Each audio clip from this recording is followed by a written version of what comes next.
کبھی انسان اپنے مٹیریل کی طرف غور کیا کہ میں کس چیز سے بنا ہوں؟ کبھی آدمی نے سوچا کہ میرا مٹیریل کیا ہے؟ حالانکہ قرآن کریم للکار کر کہہ رہا ہے وَجَعَلْنَاهُ نُطْفَةً فِي قَرَارٍ مَّكِينٍ أَلَمْ نَخْلُقكُم مِّن مَّاءٍ مَّهِينٍ، میں نے تجھے ذلیل پانی سے بنایا اور گندے پانی سے بنایا. هَلْ أَتَىٰ عَلَى الْإِنسَانِ حِينٌ مِّنَ الدَّهْرِ لَمْ يَكُن شَيْئًا مَّذْكُورًا، میں نے تجھے اسی چیز سے بنایا جس چیز کا نام تیرے ماں باپ لینا گوارا نہیں کرتے. اپنی اصلیت پہچانو، حقیقت جانو، پھر میں نے تجھے بغیر اسباب کے پیدا کیا.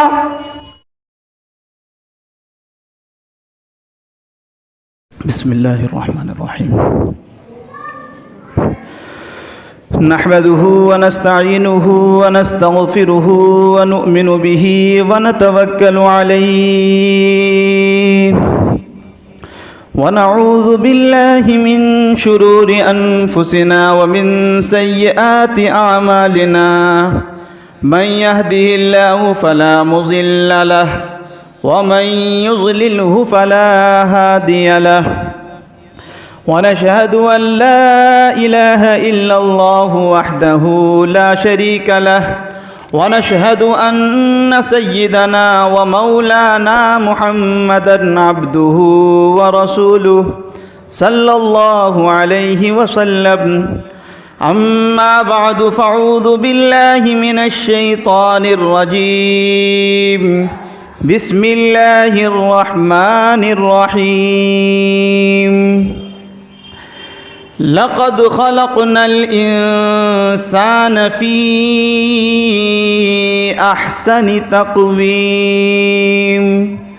صدق الله مولانا العظيم وصدق رسوله النبي الكريم ونحن على ذلك لمن الشاهدين والشاكرين والحمد لله رب العالمين.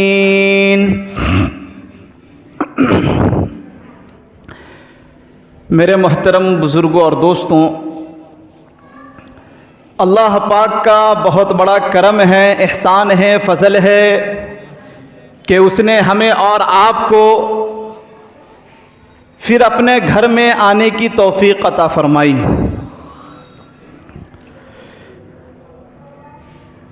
میرے محترم بزرگوں اور دوستوں، آج آپ کے درمیان میرا ایک موضوع تخلیق انسان اور خوبصورتی. اللہ تبارک و تعالی نے انسان کو کیوں پیدا فرمایا اور انسان کو کتنا خوبصورت بنایا، اس تعلق سے آپ سے گفتگو کروں گا. ابھی میں نے جو آیت کریمہ پڑھی لقد خلقنا الانسان فی احسن تقویم، اسی آیت کے روشنی میں آپ سے میں گفتگو کروں گا. اگر سجدوں کی راہوں میں یہ پیشانی نکل آئے، اگر سجدوں کی راہوں میں یہ پیشانی نکل آئے، ہر ایک مشکل سے پھر آسانی نکل آئے. اگر سجدوں کی راہوں میں یہ پیشانی نکل آئے، ہر ایک مشکل سے پھر آسانی نکل آئے، اور کسی کی پیاس گر کر لے بھروسہ تجھ پہ اے اللہ، تو پتھر کے جگر کو چیر کے پانی نکل آئے. میرے محترم بزرگوں اور دوستوں، ابھی میں نے جو آپ کے درمیان ایک آیت کریمہ پڑھی لقد خلقنا الانسان فی احسن تقویم، اللہ تبارک و تعالی اس آیت کے ذریعے فرما رہے ہیں کہ ہم نے انسان کو بہترین سانچے میں ڈھالا ہے، انسان کو سب سے خوبصورت بنایا ہے. اللہ تبارک و تعالیٰ کی وہ بے شمار مخلوقات آئی، لیکن ان میں سب سے زیادہ خوبصورت اگر کسی کو بنایا ہے تو وہ انسان کو بنایا ہے. اور اس کا ذکر قرآن مقدس میں فرما رہا ہے کہ لقد خلقنا الانسان فی احسن تقویم. بھائیوں، مخلوقات خدا کا شمار نہیں، اور ان تمام مخلوقات میں اپنے حسن تخلیق کے اعتبار سے انسان سب سے خوبصورت ہے، سب سے حسین و جمیل ہے۔ اس کا ظاہر بھی خوبصورت ہے، اس کا باطن بھی خوبصورت ہے، اس کی صورت بھی حسین ہے، اس کی سیرت بھی حسین ہے، اس لیے کہ خالق ارض و سما نے اس کو اپنی عبادت کے لیے پیدا فرمایا ہے، اپنی خلافت کے لیے پیدا فرمایا ہے، اور اس کو شریعت و کرامت کا تاج عطا کیا ہے، عظمت و جلالت کا تاج مرحمت فرمایا ہے، اور اس کو عقل و فہم، علم و فن کی دولت سے سرفراز فرما کر دنیا کی تمام مخلوقات پر اس کو ممتاز بنایا ہے۔ برادران ملت، معزز سامعین، سب سے پہلے میں انسان کے حسن ظاہر کا ایک واقعہ عرض کرتا ہوں۔ حالانکہ انسان کی شرافت و کرامت، عظمت و جلالت، شان و شوکت، عزت و حشمت کا اصل معیار اس کا حسن سیرت ہے، اس کا جمال صورت ہے، اس کا کمال ایمانی ہے، لیکن ذرا غور تو کیجئے تو صحیح کہ رب العالمین نے اس خاکی انسان کو کتنا نوازا ہے، کس طرح سنوارا ہے، کیسے کیسے نکھارا ہے۔ تو عزیزو، اس کے جمال ظاہری اور حسن صورت کا واقعہ یہ ہے کہ ایک دفعہ ہارون رشید کا وزیر، ہارون رشید ایک بادشاہ گزرے ہیں، ہارون رشید کا وزیر عیسیٰ بن موسیٰ اپنی مہرخ پری پیکر بیوی کے ساتھ چاندنی رات میں اپنے محل کے چمنزار میں محو ناز تھا، مشغول راز و نیاز تھا، فرط جذبات میں، شوق محبت میں اس کی زبان سے یہ جملہ نکل گیا کہ اگر یہ بدر کامل کہتے ہیں 14ویں رات کی چاند کو،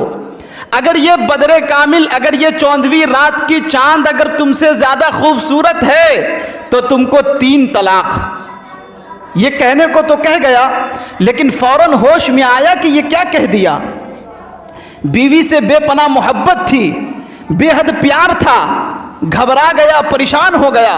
فوراً دوڑا ہارون رشید کی خدمت میں حاضر ہوا، سارا واقعہ سنایا، غضب ہو گیا، میں نے اپنی بیوی کو 3 طلاق دے دی، کوئی صورت نکالیے ورنہ مر جاؤں گا، فراق و جدائی کا جان لیوا تصور مار ڈالے گا۔ ہارون رشید نے اپنے دور کے علماء کرام کو بلایا، مفتیان کرام کو بلایا، سب کو بلانے کے بعد سب کے سامنے یہ مسئلہ رکھا گیا، تمام مفتیان کرام کے سامنے یہ مسئلہ رکھا گیا، ہر ایک نے فتویٰ دیا کہ طلاق ہو گئی، اس لیے کہ چاند تو سراپا زوفشاں ہے، منور و تابہ ہے، اس لیے طلاق میں کوئی شبہ نہیں۔ لیکن سیدنا امام اعظم ابو حنیفہ کے ایک شاگرد خاموش تھے، جب سب علماء کرام بول چکے تو انہوں نے فرمایا کہ بے شک طلاق نہیں ہوگی۔ سب کے سب چونک اٹھے، کیونکہ معمولی بات نہ تھی، تمام علماء کرام، مفتیان کرام کی مخالفت ہو رہی تھی، سب نے بیک زبان ہو کر پوچھا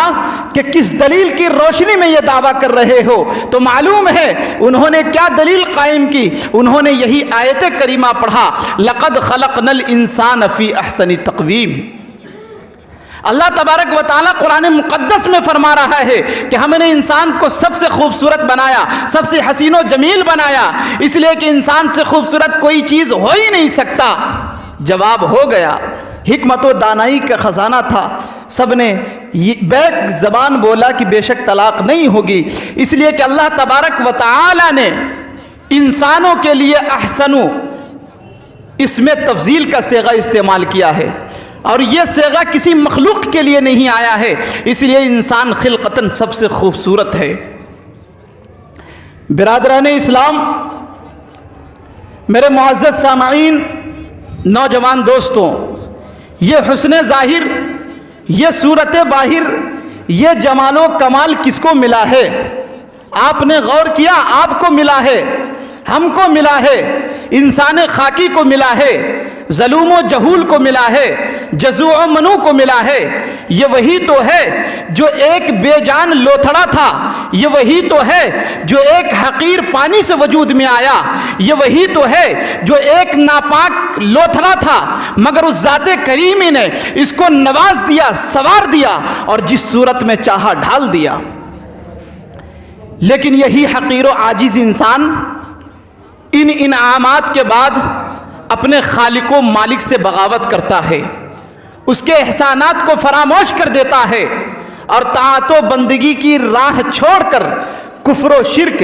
عصیان و طغیان کی راہ پر چلنے لگتا ہے۔ کبھی اپنے آپ کو انا ربکم الاعلی کہتا ہے، کبھی شیطان کو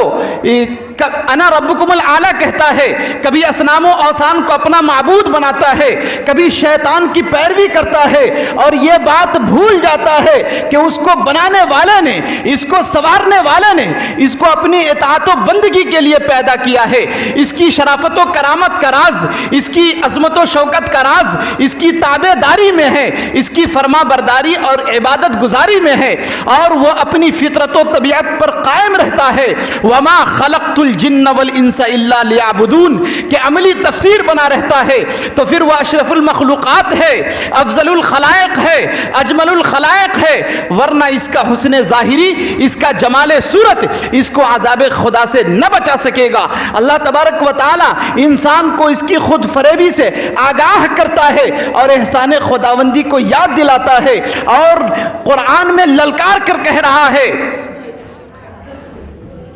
یا ایھا الانسان ما غرک بربک الکریم الذی خلقک فسواک فعدلک فی ای صورت ما شاء رکبک۔ اے انسان، کس چیز نے تم کو تمہارے مہربان رب سے دھوکے میں ڈال رکھا ہے؟ جس رب نے تمہیں پیدا کیا، پھر تمہیں برابر کیا،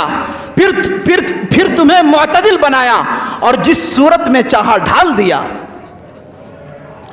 میرے محترم بزرگوں اور دوستوں، پروردگار عالم نے مسلمانوں کے لیے ہر آیت میں ہدایت رکھی ہے، فلاح و بہبود کی منزل ہر آیت میں رکھی ہے، مگر کیا بتائیں آج تک ہمارے دلوں نے یقین ہی نہیں پکڑا کہ یہ کلام اللہ کا کلام ہے یا کسی بندے کا کلام ہے۔ میرے محترم بزرگوں اور دوستوں، قرآن کے ہر پارے میں، ہر آیت میں اللہ رب العزت نے انسان کو اس کی ذات و صفات واضح انداز میں سمجھایا،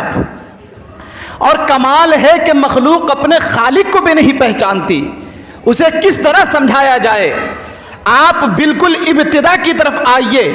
ہر چیز مٹیریل کے اعتبار سے تیار ہوتی ہے، ساری دنیا کہتی آئی ہے کہ جیسا مٹیریل ہوگا ویسا مال تیار ہوگا،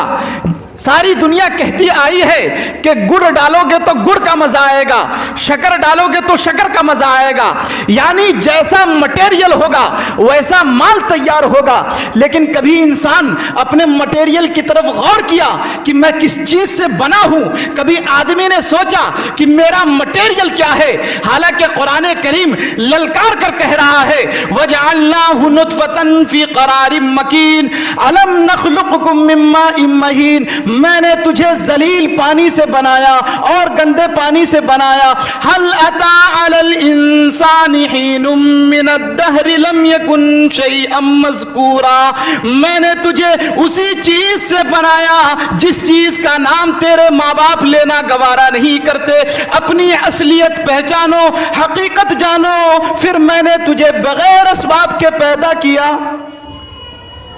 میرے محترم بزرگوں اور دوستوں، لیکن آج ہم لوگ نافرمانی پہ نافرمانی کر رہے ہیں، اللہ کے حکموں کو نہیں مان رہے ہیں۔ مؤذن صاحب 5 وقت اذان دیتے ہیں، اللہ اکبر اللہ اکبر، حیا علی الصلاۃ، آؤ نماز کی طرف، لیکن لوگ بازار کی طرف جا رہے ہیں ہوتے ہوئے۔ مؤذن صاحب پکارتے ہیں، مؤذن صاحب صرف اپنے خاندان والوں کو نہیں پکارتے ہیں، اپنے رشتہ دار والوں کو نہیں پکارتے کہ تم آ جاؤ، پوری دنیا کے مسلمانوں کو پکارتے ہیں کہ جن کے کانوں کے اندر اللہ کی آواز پہنچ رہی ہے